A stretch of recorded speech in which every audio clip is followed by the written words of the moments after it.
Ladies and gentlemen, welcome back to another Booty's Way Wrestling fan interview. Today I'm joined by my very special guest, the Dweller of the Deaths, Dylan Nix. How are you doing today, man? I'm doing pretty good, man. Are you Yeah. staying safe, healthy during this pandemic? Yeah, it's been a little bit of a trial, to say the least. I mean, my I'll say my real life job. I work with a lot of people, so it ends up being a lot of make sure people are wearing masks, make sure people are socially distanced, cleaning, making sure everything's safe. It becomes a bit of a hassle, but I mean, we got to do what we got to do in this trying time. Now, as I just introduced you, the Dweller of the Deaths. What is that exactly? Okay, so the Dweller of the Depths is I'm actually a marine zoologist. That's like my real life thing, one of my real life things. Cool. The Dwellers of the Depths are the creatures that live at the bottom, and like we got our lobsters, our octopus, stuff like that. And those guys find the smartest, most opportunistic ways to feed and to stay alive. So when I really started wrestling, I started at the bottom, like we all do. We all hmm start way at the bottom and have to work our ways up. And being like the guy that I am, I'm like, well, okay, what can I do to incorporate some of my real world stuff into my character? And well, like I said, I'm big on the oceans, big on all that stuff, and figured, well, the Dweller of the Depths are the guys at the bottom trying to work their way up to find, well, in their case, food, but in my case, success. Now, you wrestle with Let's Wrestle, Limitless Wrestling, um, and you also train at the dojo, Limitless Yep. Wrestling. Now, last week you had a promo with Danger Kid to lead up to your match on the road from Limitless. Um, how do you feel that he took your keys and started your car? I was a little grumpy about that, to say the least. My car is very temperamental on some days. So, like, it's like some days I'll go out and I'll start it, and it just won't start for a half a second. Then I got to yell at it and scream at it, and then it starts. But I mean, I guess that was DK's way of getting my attention. It worked. What's cool about I'm going to put over a lot of my guys and a lot of my friends here. What's cool about DK is one of the reasons he does a lot of the stuff he does is he wants us to get better, to succeed. hmm And that was his way of calling me out and being like, look, you're not looking forward. You're standing still at the moment, because I was celebrating the victory over Nick Stab. And so that was his way of calling me out and saying, I want you to be better. We're meeting next week, and it's time to bring it. So, yeah. Now, unfortunately, you did suffer the loss on your match, but how do you think you did during that match? I think I did pretty well. A lot of matches I walk into, I don't. It's win lose. That's what it is. It's if you learn something from the match in my book, and you'll hear that from a lot of veterans too. Sometimes it's not about winning or losing. Sometimes it's what you pick up and what you learn from the match. And my match with Danger Kid, not only have I said it's one of my best matches to date, but I've actually been told by friends and peers it's one of my best matches to date.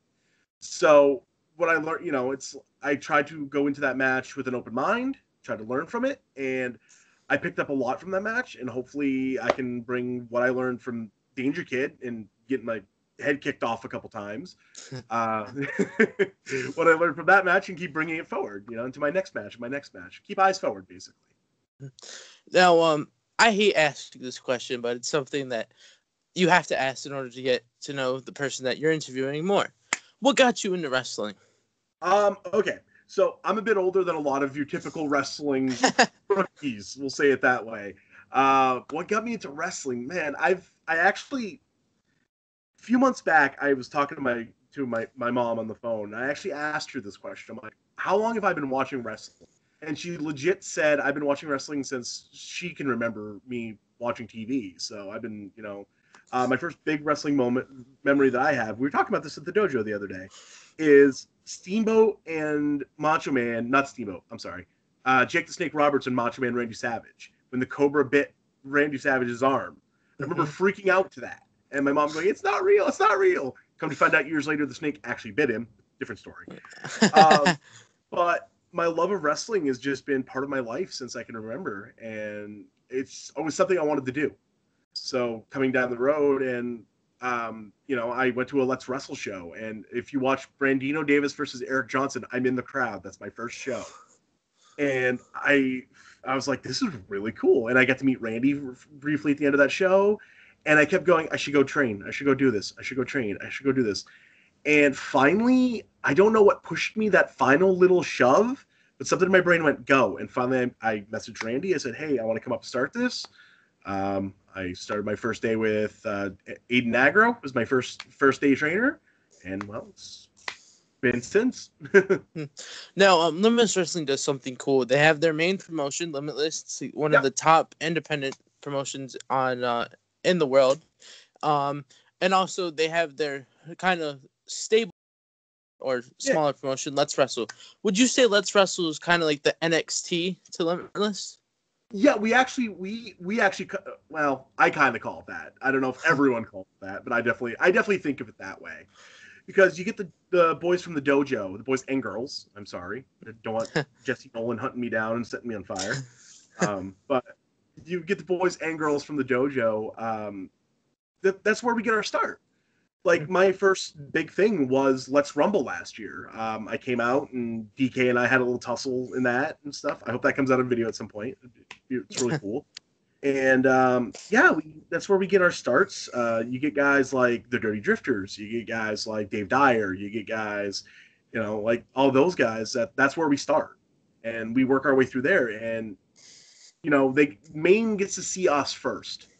Orno Rock City, as my boys the Drifters would call it, they get to see us first, and they get to react to us and start to really connect with us and love us. And as time goes on, that builds and builds and builds, and then you get a chance to move from Let's Wrestle down to Limitless. If you've been watching, CJ Cruz and Alec Price are two great examples. They started at Let's Wrestle, and literally a lot of people said when everyone saw them, they were good guys, they were good wrestlers, they were good talents. Not everyone expected them to go from Let's all the way up to Limitless. Iron Rip Bison's another great example. Ripper started over with Let's, and he started as someone completely different. I'm not going to expose his past, but as he went along, he's been on the show. So. Yeah. Oh, has he? Oh, cool, yeah. Cool. Yeah, I love Ripper. And he became, he fought Warhorse for the IWTV title. I probably screwed.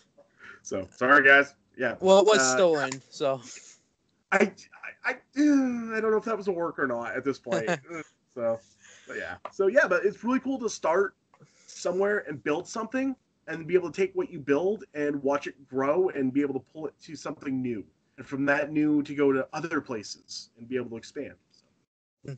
I mean, like you just said, you're probably right. It probably was a work. Like, there's no way that a title that prestige to IWTV would get stolen. I mean, people probably have tried, but it's definitely worked, especially if it's within the rest of them. Speaking of, did you watch The Collective at all this past weekend? And what did you think of it? I unfortunately didn't get a chance to. I've been, it's, okay. So I'm going to pull back the curtain just a little bit on my real life here. I work for a company in Bar Harbor, Maine, that we do boat trips, and I'm busy 90% of the time. If I'm not on the boat, I'm going up to the dojo. That's basically my life. It's those two things. Unfortunately, my weekends is a lot of doing work, and then like when I do have free times, it's usually like after 7 o'clock. I get home, I usually plop down, make dinner, and then don't do anything because I'm like, oh my god, I'm dead. Fun fact: if you ever on a whale watch boat or one of those boats, working on them, people don't realize this. It takes a lot out of you because all those little stabilizer muscles to hold yourself up from the rocking. All of a sudden, you work those out more than you ever do realize. So that's my. One question that I like to ask on this show is what my guest has done to stay in shape over quarantine when it started. What have you done to stay active and stay in shape for wrestling? Oh man, I have to get to the gym more. I'm one of those people. I do walk. I do a lot of like little things. We were working out at the dojo the other day, and I kind of blew up a little bit, and I'm like, ugh, this sucks. So I do need to start going more and more and more to the gym, more than I'm already actively going. But I try to do little workouts at home. I have 2 little 20-minute workouts. Yoga I do. which is always a great workout. You're almost dead at the end of that one. And then, of course, going to the dojo and having our trainers put us through our paces is always a tough time. So Now, what has been your favorite Limitless Wrestling moment or Let's Wrestle moment? Oh God. Wow. Well, here's a fun thing. We were looking at the wall of the dojo the other day. And we get all the posters for Limitless up there. I realized I've only been going since my first show was the show that MJF won the Limitless World title. My first Limitless show. Welcome to the Dance. Yes. I can never remember the names. Randy always yells at me for that. He's like, "Should remember the names." But my favorite, I have to say, my favorite Limitless moment, I have two. I have one that's epic, and I remember it because it was this epic. It was Dan Moff giving AC Romero a burning hammer. That was so amazing. Me and a couple of the other guys were standing in the lobby because we were taking tickets and stuff. Mm-hmm. And of course, we're watching the matches too. And we all turned around just at that right moment to see Dan put Ace on his shoulders and give that, and all of us popped. We just yelled because it was amazing.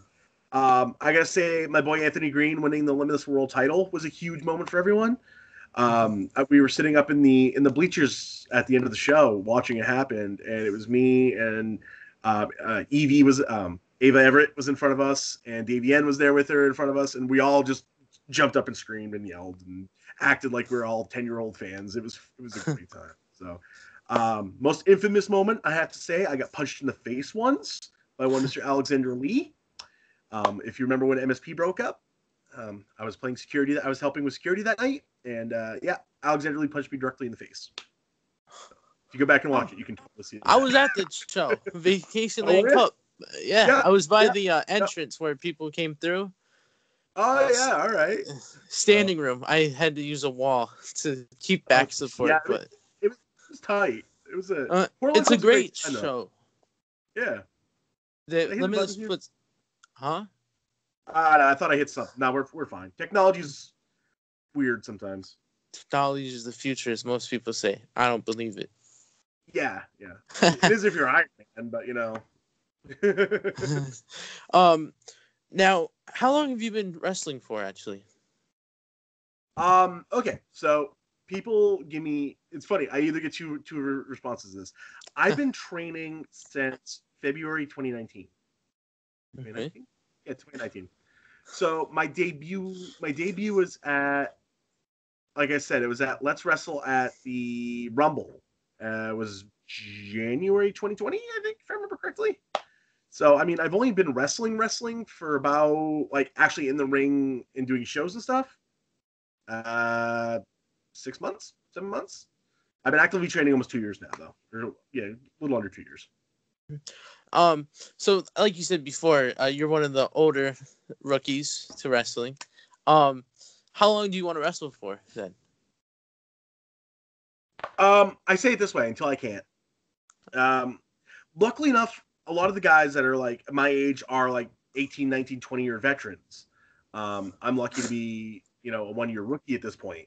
So there's a mythical thing called the bump card that a lot of wrestlers talk about. And it's like how many bumps you could take and how beat up you get and stuff. Luckily enough, because I'm starting so late, I'm not super beat up throughout my life. I mean, when I was a kid, I played sports. I played hockey. I played baseball, and I did track and field. So, I mean, yeah, I have a few injuries from back in the day. Like, I have a messed up collarbone to this day. That was a skateboarding accident that I won't go into. But other than that, I'm actually relatively like physically decent shape. So if I can go for another 5, 6, 7, 8, 10 years, we'll see what happens. We'll see when I fall down, basically. Now, like we talked about earlier, you were not very happy when Danger Kid started your car, without you knowing. And one thing that I want to ask, as he mentioned, you listen to Jim Cornette's podcast. I'm not a big podcast fan, but why do you listen to podcasts? It's an hour and a half drive from Bar Harbor up to where the dojo is. Oh wow! So I listen to a lot of. Yeah, it's a bit of a hike. It's totally worth it though. But I listen to podcasts because one, especially Cornette's, are about 3 hours long usually. So it's usually there and back. So I can listen to one podcast on the trip. But he's not the only one I listen to. I'm going to give some shout outs to a couple of my boys. I listen to the Off the Hop Rope boys, Nick Stapp, Mark Sterling, and Top Shelf Troy Nelson. And I also listen to Kings of Wrestling podcast. And occasionally I'll check out Bruce Pritchard's podcast. Depends what his subject is. So, yeah, it just depends my mood. But mostly it's because I do a lot of long drives, especially when I was going to school in Machias, Maine. From Bar Harbor to Machias is about 2.5 hours. So Wow. literally, that was my drive, just podcasts. So. Now, you got your first win over Nick Stapp. What was that like to get? What's it like to get your first win in wrestling? The first win is amazing, honestly. Like Danger Kid's probably gonna yell at me again. They're like, I know you talk about your win again. But no, it's something really cool because like we all know what wrestling is, and it but it's to get that first one is really cool, especially over someone. Nick and I have actually been friends for a while. I met him. He came up to a show.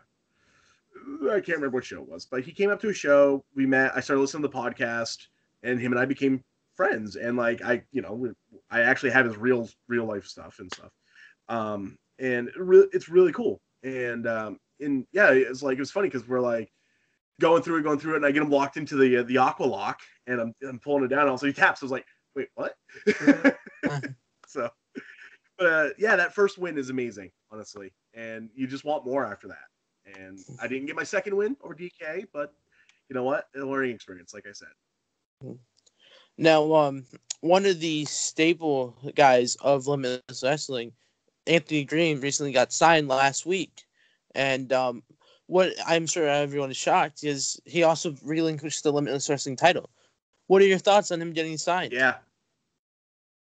I can only say congratulations to AG. That is just amazing, honestly. That's everyone that starts in the business is working towards something like that.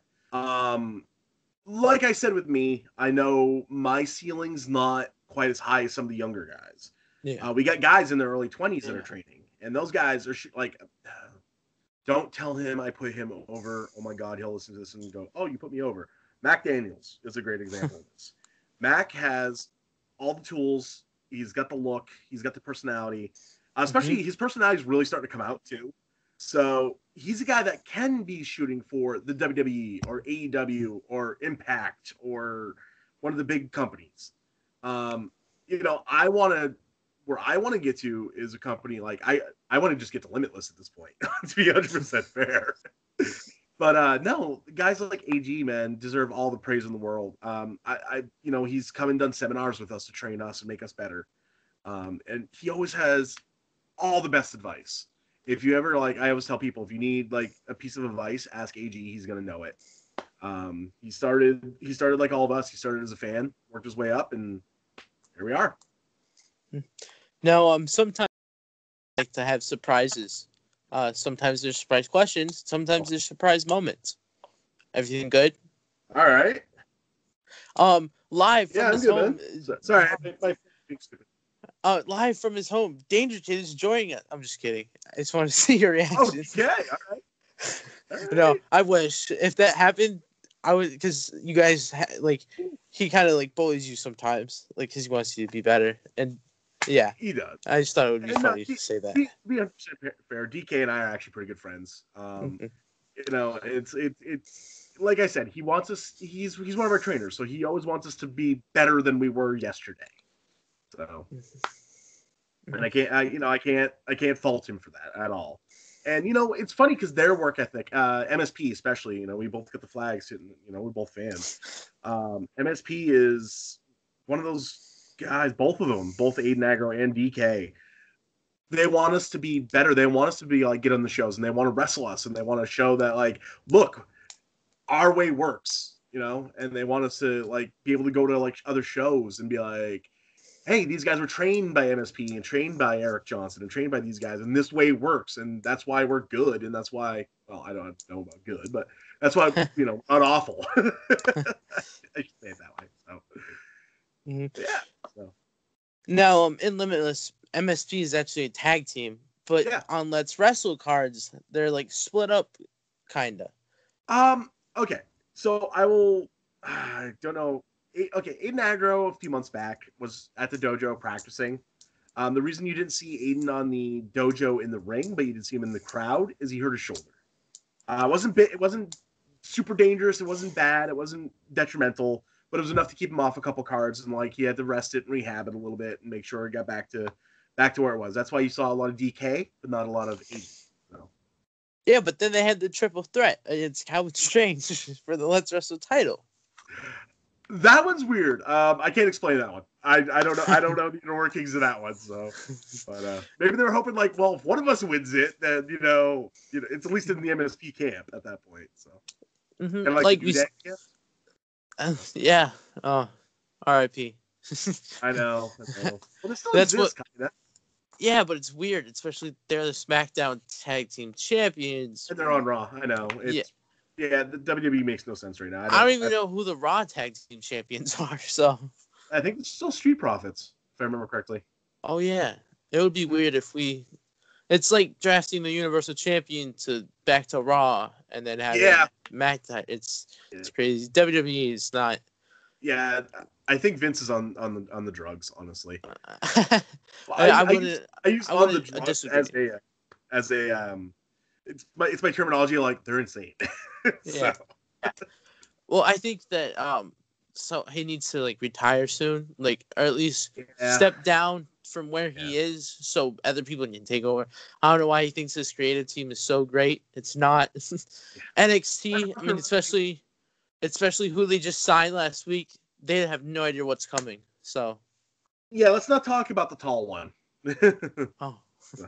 Yeah. Yeah. Yeah. You know what I'm talking about. So. And everyone from Limitless knows who I'm talking about too. But we're not going to go there. All right. So it's not awkward anymore. What is? So you said your goal was you just want to make it Limitless. Sure. That's your main goal. Would you ever thought about being champion for Limitless or even Let's Wrestle champion? I would absolutely love that. Actually, to get a chance to even fight for a title is a huge honor. To win one would be ginormous. You know, it's some guys that's their entire goal is just to win championships. My goal is to put on good matches. Honestly, I like to look at myself and go, I want to go out there, entertain, put on a great match, and if I get to win a championship in the long run, awesome. You know, I'm like I'm like a lot of people. It's not even just singles title. If I could find a good tag team partner, make a tag run, I'd love to do that. Actually, tagged up with a couple different people. The Road Season 2, you might see some of that. So, you know, but I haven't found a permanent one. But you know, singles tag, yeah, sure. I'd love to win a belt at some point. It'd be great. I mean, I've got 6 replicas of one sitting around here. But I haven't won one yet. What replicas do you have? I have the NXT North American, the Taz FTW, the Big Eagle version, the actually Winged Eagle from the old WWF, WWE, the Universal title with the Finn Balor plates, the IWGP World, and the IWGP US. Wow. Yeah. That's a lot. Yeah. And the real replicas are not like the $5.99 Walmart toy ones. Oh, no, these things weigh some poundage. Trust me. Especially the IWGP one. That thing weighs a ton. Bradford the Barber has pictures of himself with it, actually, because I brought it to a show, and he's like, oh, my God! And he ran off with it for a minute. I was like, Bradford. Now, one thing that I want to bring up is your gear that you wear. It's kind of like the old style I don't want to say trash bag, but it's kind of like that material almost. Sorry, but like you kind of have like the trash bag pants. What went into creating your gear? You're talking my black and green gear. Yes, whatever you were wearing on the road. I don't know what you wear normally, but I have a couple different sets of gear now. Like I've actually got new gear. You'll see on the road volume 2. So awesome.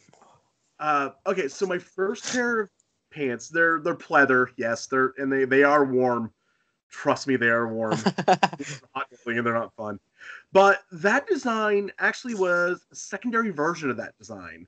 The original design was supposed to be a little bit different with different colors. I got that set to pull back the curtain just a little bit. That came from eLucha, honestly. But I knew for my debut matches and everything, I wanted custom gear. I didn't want just a pair of black tights and black boots. Like the Just generic wrestler. yeah, exactly. That's not who I am. I'm very colorful. I'm very I've opened up a lot, so I'm a lot more like this is my natural personality. Honestly, I'm very gregarious is the big word here. And the octopus thing, like the left leg, the tentacles, it's an octopus. That's kind of one of my shticks now. If you see the guys hit me up on Twitter, on Facebook, and all that stuff, it's all octopus related stuff. It's not John Gresham version. It's more like the Kraken, I guess, the sea monster. I even have I don't know if you can see it just a little bit. The Kraken. Oh yeah. Yeah, so that became a kind of my thing was the sea monster, the Kraken, and again being the Door of the Depths with the octopus and everything kind of itself. So I wanted like octopus tentacles going up the leg, and the way it designed, they just kind of look like flat tentacles, which is kind of neat. And so that's the left leg. On the side of the right leg is the text going down is okay. I'm a bit of a Disney nerd, and one of my favorite Disney movies is Atlantis: The Lost Empire because it doesn't get nearly love. But in Atlantis, there's actually a language. It's Atlantean, their version of Atlantean, but there's a written text for it also.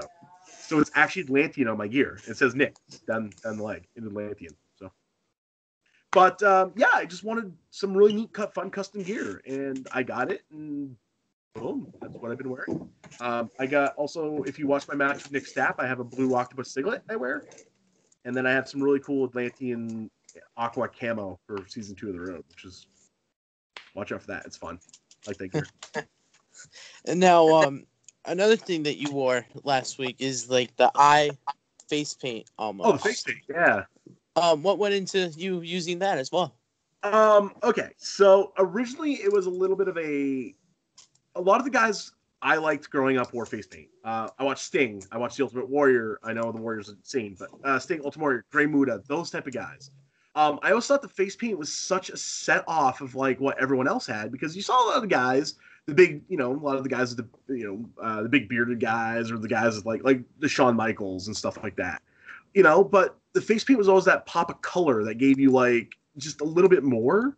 So originally I was like, all right, I'll just do a stripe, kind of like Asuka used to have that one little stripe, and it was originally just green. And then of course I did blue with my blue gear, and I've evolved it a little bit as time goes on, and I keep planning to just evolve it, add more to it as I go.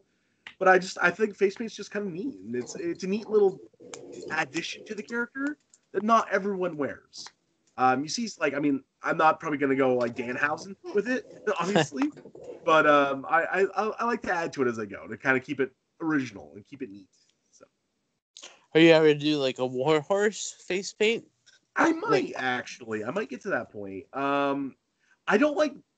It's funny because I can put in contacts. I wear contacts. I have no problem with that. I'm really good about putting stuff around my eyes though, so I might do more. It might end up more looking like Smash from Demolition than like Warhorse. Well, maybe you could come out with new gear, like with the whole like spikes on their almost like football pads things that they wear. Yeah, I think Perry and Rip might yell at me though. Oh yeah, be part of Team Mad or something. We can talk. I'll talk to him next time I see him. So now, I like we talked about earlier. I feel like I do this every interview. I go back or something. But one thing that I also like to ask when not only just with the workout and what wrestlers do to stay in shape, but their diet. Because for me, I packed on a lot of weight over quarantine. Like I'm an amateur wrestler. Yeah. And once you get out of doing like the 2-hour practices every day and then having a tournament, it takes a lot. And you just keep eating and eating and then everything's shut down. So what's your diet been like? The first couple months of quarantine, I'll admit I ate trash, and I worked at a little convenience store during the winter. So I mean, I had access to Snickers bars and Kit Kats and soda and all that stuff. That was like my jam all winter. I put on probably 20 pounds. I've started the last few months, especially. I've started eating a lot better. So I mean, I do that. You'll hear 99% of wrestlers do this: chicken, veggies. Trying to eat more of that. Tonight was chicken parmesan. Yeah, chicken parmesan with veggie noodles, and it was skinless chicken breast. So there we go.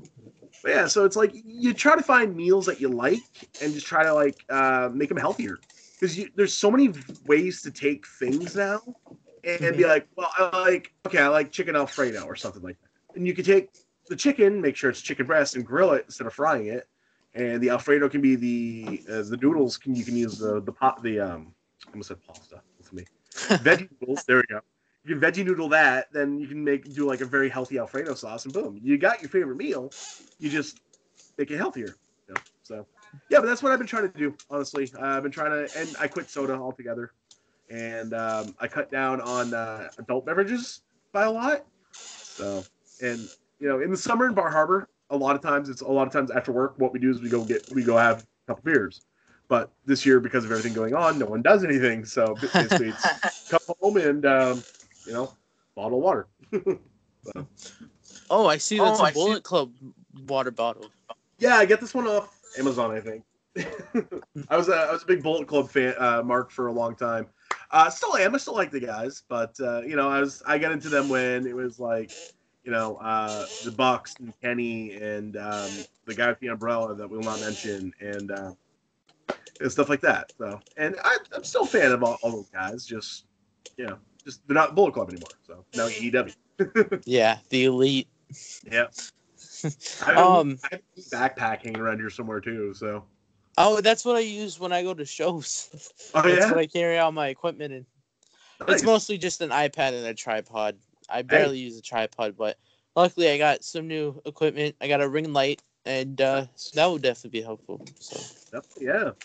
You can tell I don't have a whole lot of lighting in this place. I have two lamps. That's my lighting. As long as we can see the outline of your face and kind of you, that's what I care about most. As long as I can see kinda and hear. Oh yeah. That's all. So another question that I have for you. We talked about dieting, working out. Some wrestlers that work from home sometimes, they like to watch a lot of wrestling to kind of get knowledge from it. What type of wrestling do you watch? I watch a lot of different stuff, to be 100% fair. We just mentioned the Bullet Club for New Japan. I've tried to watch some G1 this year. It's been a little bit hard just because I don't have the best internet connection. So sometimes trying to watch some of these live shows is tough. I've watched everything of The Road, of course. I think the boss would hang me if I didn't. I do occasionally still watch WWE. 90% of my WWE stuff now, though, is listening to, usually when I get up to make breakfast in the morning, I'll listen to Wrestle Talk on YouTube, and they'll be like, last night's WWE in 5 minutes or less. And I'll watch like the review and be like, wow, glad I didn't watch that. So I did watch the last NXT TakeOver, and can I say Finn Balor versus Kyle O'Reilly was one of the best matches of the year, if not the best match of the year so far. Top 10, easy. But I like watching a lot of the old wrestling too. 92 WWF is like one of my jams. One of my favorite matches of all time is Demolition versus the Colossal Connection from WrestleMania 6. It's such a simple match. Like if you watch the actual match, like they don't do anything fancy. There's no flips, there's no dives, but the crowd is eating out of their hands, and that's the type of performer I want to be. Like you don't have to do 1,000 things. If you do one thing well, it's going to register a lot better. And the pop, spoiler alert for anyone who hasn't seen WrestleMania 6. It's only 20, 30 years old at this point. The pop that Axe and Smash get at the end of that match is amazing. Plus, it's Andre the Giant's last televised match. So it's another, a little bit of nostalgia there. What has been your favorite moment in wrestling? Not just for Limitless, because we already talked about that. But like, any other wrestling company that you watch, favorite moment? Oh, oof. You know what? One of the biggest moments I think I've ever had, and as a fan, this is before I even started training and everything, so I was still living up north at this point. But the biggest fan moment I had the last 10 years easily was Daniel Bryan at WrestleMania 30. When he won both belts and the Yes movement was in full force and everything. That was just... from a fan perspective, it was the biggest moment of that year, easy, and for the longest time. And of course, then WWE screwed it up. But But just seeing him like standing there and with the two bells, the yes movement's just blowing up the entire building, he's chanting yes, and he goes down and hugs Connor and gives, and says, I couldn't have done this without you. And, just, I don't care how tough you are, you get tears running down your face. So you're like, yeah, all right, Daniel. Yeah, to this day, that's probably my big one. The other big one, of course, is Shawn Michaels and Ric Flair. But... I'm sorry, I love you. The super kicks. Yes. Sorry, I love you. Pooh. Oh, so hard. I think a lot of people cried at that moment. A lot of people. Yeah. One final question, because I can't think of anything else. What has been your favorite moment from the road? A lot of good moments from the road, actually. My personal favorite, of course, is my win over Nick Stapp, and I owe Nick a beer at this point. And but no, I'm joking. God, there's so many good ones from the road this year, so it's really tough to be like, this is my favorite moment. I'll say the most entertaining thing I've seen from the road is probably Love Doug. His conquesting second match with Basic Becca was great. Watching, and just watching a lot of people. I've never gotten to see a lot of these guys really perform in the ring. Like, I've seen Waves and Curls perform, like, have a match before, and I've seen, of course, I've seen the Sea Stars a few times. Ashley's one of my favorites. I've got pictures with her and stuff. And actually, fun fact, I ran a little tag tournament at the beginning of the quarantine called the Quarantine Cup because I was bored. And I just basically put polls on Twitter. I'm like, who do you want to see win these matches between, like, it was like Waves and Curls and MSP or Bear Country and the Sea Stars. And I just let it run, and I ran it for, like, I think almost 2 months, honestly, just because it was like almost like a not the Cornet, the Crockett Cup for tag teams. And just ran down. Sea Stars ended up winning it, and I actually ended up they won a little trophy. So they love that. But that's what was great about the road. You get to see a lot of these guys that you don't normally get to see perform and do their stuff, and a lot of them are really, really, really damn good. Love Doug's been wrestling about as long as I have. So, and he's just watching him go. I thought he was like a 5-year vet. And I was talking to him one day, and I was like, Doug, how long have you been doing this? And he's like, about 1.5 years. I was like, really? Holy crap. So he's rather surprising. So. It's funny because he's been on the show too. Yeah. And I talked to him, like, he comes out and he has the roses and tucked in his trunks. And I'm like, it's COVID season. So how, like, are you going to do that? He was like, maybe. It depends on the day. So that was one of the highlights. It's one of the reasons I stopped. I've always wanted to do the Muda, the Tajiri Poison Mist. That's always been one of the things I've always wanted to do. But with COVID all of a sudden coming around, I'm like, I can never do that now. Maybe you should take like a water bottle or something. Yeah. And then like something. Yeah. It can't it can't come from any body part at all. So you have to go to Japan and get the special glands put in anyway. So. Well, I'm out of questions. One thing that I like to do at the end of these interviews is flip the script. Do you have any questions for me? Oh my God. I like professional interviews. This is what always kills me because they're like, do you have any questions for us? And I blank. I'm like, no. No, man. I mean, you said you're from Mass, right? Yep. Hey, what part of Mass you from, man? Springfield, Massachusetts. I say it's from Western Massachusetts, but everyone gets mad because they're like, that's not a real thing, but I'm like, it is. So I lived and worked. I lived in Lowell and I worked in Boston. So yes, Western Mass is a real thing. I know because there be monsters because Western Mass is just nothing. Well, there's stuff that it's a lot of nothing. But no, I actually lived down in Mass for a while. So cool. Springfield. Like everyone, when you say Massachusetts, Boston, the Boston Red Sox, Foxborough, Patriots. But then they're like, if you say you're from Springfield, the Western Mass area, they'll be like, huh? And I'm like, that's where the Basketball Hall of Fame is. That's the only thing we're famous for. So, actually, I'm gonna. There's a funny story attached to Massachusetts and Maine actually connecting together from where I am from. So, to pull back my curtain one more time, I'm from Northern Maine, and when I say Northern Maine, I mean I can throw a rock and hit Canada. That's how far north I am originally from. Yeah. So. I was working in Boston. I worked at a very nice hotel down there. And, of course, we had our name tags, and they said our hometowns on them. So mine said St. Francis, Maine, which is where I'm from originally. That's not a big secret. Everyone kind of knows that. So I had this couple come in and they look at my name tag. And they're like, "Oh, you're from St. Francis. You're from Maine." I was like, "Yeah." They're like, "Oh, we were just in Maine yesterday. It was beautiful. We were way, way, way up there." In my brain, way, way, way up there is at least in where I'm from is called the county, in Rooster County. It's the biggest county in Maine. So when you say way up there, my brain goes, "Oh, you're up in the county somewhere. You're up in at least Presque Isle or Caribou or one of the northern towns." I'm like, "Oh, great, guys. How far up did you go?" And they're like, "Oh, we were up in Bangor." I started laughing. They're like, "What are you laughing at?" I'm like, "Central Maine. You weren't even close to north yet." Yeah. Yes, Funny. folks from Maine, there's a lot of Maine. Yeah. Pretty sure everyone knows this spot because it's one of the famous beach spots in Maine on Orchard Beach near Saco. Yeah. That's where I go up to vacation every year, and luckily I was able to go up there this past year with my family. Nice.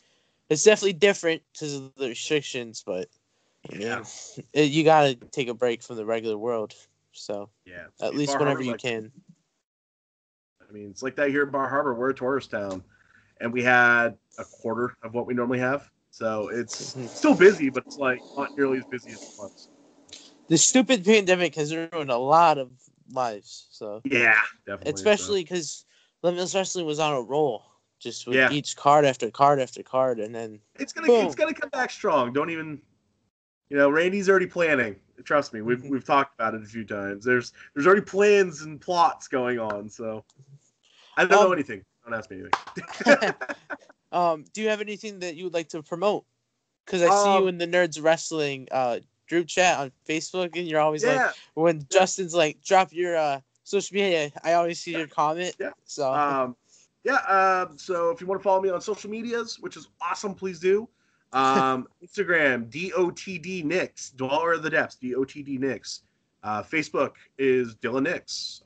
Twitter, DOTD Nix, at DOTD Nix. Very simple. I also have a Pro Wrestling Tees page. So, DOTD Nix. I figure if everything's the same, then they can find me no matter where I am. So, hopefully have a new t-shirt coming out soon. We'll see if that gets approved or not. So. Nice. Yeah. Well, man, I appreciate you coming on my show. It's a little bit of a late night interview, but I appreciate you. Thank you for everything. And ladies and gentlemen, thanks for watching. Please remember to like, comment, share, subscribe, and I'll see you tomorrow night, actually, because we have another interview lined up. Not you, but like Rich Palladino's going to be on. So. Rich. So. All right, guys. Watch the waves. Thanks for watching. Let me just hit